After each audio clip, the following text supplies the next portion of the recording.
This is the Sungoldpower. In this case, this is the 1,000 watt power inverter. They also have a 500 and a 1,500 watt of the same design. So the information here in my review should pretty much apply to all three. Now, included with the inverter are the instructions, which is pretty basic. It could use a little bit more details. There's some battery adapter cables here for attaching directly to the battery, and then of course the cigarette lighter cable here that I've already got attached. Now, both of the cables, the battery cables and the cigarette cable, are about 1.5 feet in length, and I think are too short. So that's one of my initial issues with this. Way too short for use. They should be quite a bit longer, at least 4 feet in length, maybe longer, because it kind of limits where you can locate this inverter. Now, as you can see, the inverter itself has a slotted metal case. It's about 6.5 by 3.5 inches in size and about 2 inches thick. It has a 1.5 inch fan on the back side here, along with the two screw-on locking nuts here to hold the cables in place.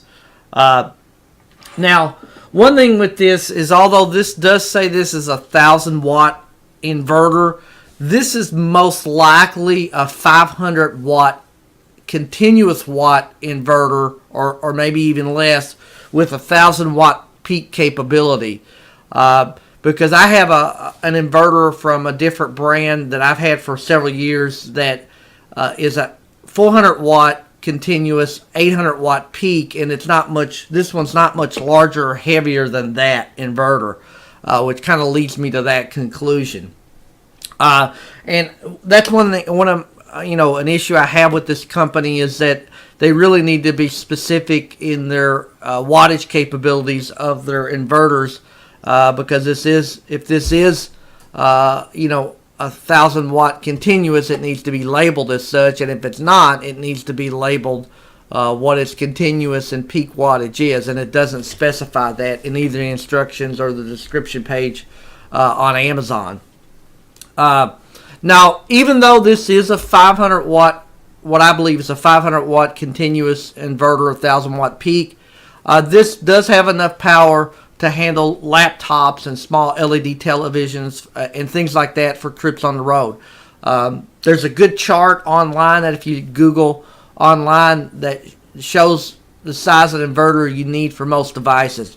Now, this is too small to handle power-hungry devices such as a microwave, laser printer, power tools, things like that. Way too small for that. But for a laptop and things like that, it should have no issues. Now, the back of the inverter has, as you can see, two US wall adapter ports, or wall plugs, along with a 5-volt USB charging port, along with the power switch. There's also 3 LEDs here, one to indicate it's connected and got power, one to indicate it's on, and one to indicate there's a problem with a fault, as this has a fault protection built in that it automatically shuts down if there's a problem such as overheating or whatever.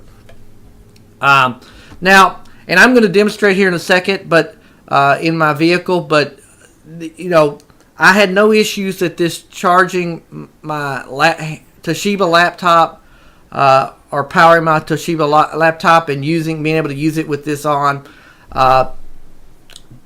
And it also, the USB port worked at charging my Android phone. Again, I'll show that in a minute. But the issue I did have with this inverter's USB port is it did not work with my Apple iPhone 5 that I have. I tried multiple lightning cables and the iPhone would not charge. So unless this port is defective, which I don't believe it is, it does not seem to be a smart port and does not work for Apple phones or devices. So that's an issue with this, to me, with this inverter. It doesn't specify that again, that it's not compatible with Apple. So keep that in mind. Now the fan with this is a bit loud. It's much louder than my older inverter, and it does not appear to change speed based on the heat being produced. This does get a bit warm after being used for a while, and according to the instructions, up to about 140 degrees. Although I've never gotten it that hot when I've used it. It goes without saying with this, of course, that you should have the car on and running, or this inverter will drain the battery pretty quickly. Now I'm gonna demonstrate this in the car just to kind of show you that it does work with the laptop, does work with the Android phone, but doesn't work with the Apple. Okay, I'm here in the car here. I've got my laptop here, and to show you right now, there's the power lights that come on here if I have it on electrical power as opposed to battery. But so I'm going to kind of turn this thing on here in a second. First I want to show you the LED display here. That's the green LED there that shows that it's plugged into the cigarette lighter here. Let me flip it on. There's the fault light that comes on, and then the second green light that indicates it's got power. And as you could hear, the fan here, again, it's a bit louder than my older power inverter that I have, but and I'll show you, there's the power lights to show that it's getting power as it's plugged into the socket of the inverter. Let me flip it off to show you. Okay, there's it off. Let me turn it back on, and there's it powered back on. So it works for the laptop. I mean, I've used it for a while with this laptop with no issues. So for that, you know, wall socket devices such as laptops, small TVs, this should be fine. Now I've also got here, I've got a lightning cable here, standard lightning cable, and I'm going to plug this thing in and show you about the iPhone not working. So I've got the iPhone lightning cable plugged in here, and I'm going to show you the corner of the phone there, if I can get it to focus. Kind of hard here. Hang on a second. There's a little bit better. To show you that it's not charging. It's not charged. There we go. It's not charging the iPhone at all plugged in. Now, ironically, it'll charge the Android with no issue. Let me show you that real quick.